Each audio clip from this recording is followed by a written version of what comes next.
Sir, ಈಗ ಈ metro ದರ ಪರಿಷ್ಕರಣೆ ಇದ್ರ ನಡುವೆ ಈಗ ನಿಮ್ಗೆ ನಡೆದ ಅವರು ನಮ್ಮ ಅದೇನು ಕನ್ಸೆಪ್ಟ್ ಮಾಡಿಲ್ಲ. ಅವರಿಗೆ ಅಥಾರಿಟಿ ಇದೆ. Central government secretary chairman taken A decision ಆಯ್ತಾ. ನಾನು ಹೋಗಿ ಬೆಂಗಳೂರಲ್ಲಿ ಹೋಗಿ ನಾನು ಇವತ್ತೋ ಇಲ್ಲ ಅಂದರೆ ನಾಡಿದ್ದು ನಾನು ಮಾತಾಡ್ತೀನಿ ಆಯ್ತಾ. ನಮಗೂ ಯಾರಿಗೂ ಜನರಿಗೆ ತೊಂದರೆ ಕೊಡೋಕ್ಕೆ ಇಷ್ಟ ಇಲ್ಲ. But what is the financial structure, what has happen ಅದನ್ನು ನಾನು ನೋಡ್ತೀನಿ ಸರ್. ಮತ್ತು ಈಗ ನಿನ್ನೆ ನೀವು ಯಾವ ಪ್ರೋಗ್ರಾಮಿಗೆ ಹೋಗಿದ್ರೆ ಅಲ್ಲಿ ನಿಮ್ಮನ್ನು CM ಆಗಬೇಕು ಅನ್ನೋ ಒಂದು ಆಸೆಯನ್ನು ವ್ಯಕ್ತಪಡಿಸಿದ್ದಾರೆ. ಕನಸು ತುಂಬ ಇದೆ ಜನರಿಗೂ ಇದೆ, ಶಾಸಕರಿಗೂ ಇದೆ, ನಿಮಗೂ ಇದೆ, ಎಲ್ಲರಿಗೂ ಇದೆ. ನಿಮಗಿದೆಯಾ ಸರ್? ಪಾರ್ಟಿ ಹೇಳ್ತಿದ್ರೆ ಕೇಳಬೇಕು ಸರ್. ಇನ್ನೊಂದು, ಪರಮೇಶ್ವರ್ ಅವರು ನಿನ್ನೆ ಚಿಕ್ಕಮಗಳೂರಿಗೆ ಹೋಗಿದ್ದಾರೆ. ಅಲ್ಲಿ ಅವರು CM ಆಗಬೇಕು ಅಂತ ದಲಿತ ಸಂಘಟನೆಗಳು ಭಾಳ ತಪ್ಪೇನಿದೆ.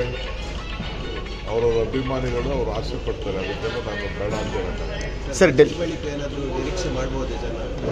ಬಜೆಟ್ ಬಳಿಕ ನಿಮ್ಮ CM ಆಗಿ ಸರ್, ಈ ವಿಡಿಯೋ ನಿಮಗೆ ಇಷ್ಟವಾದಲ್ಲಿ ಲೈಕ್ ಮಾಡಿ, ಶೇರ್ ಮಾಡಿ, ಸಬ್ಸ್ಕ್ರೈಬ್ ಮಾಡಿ.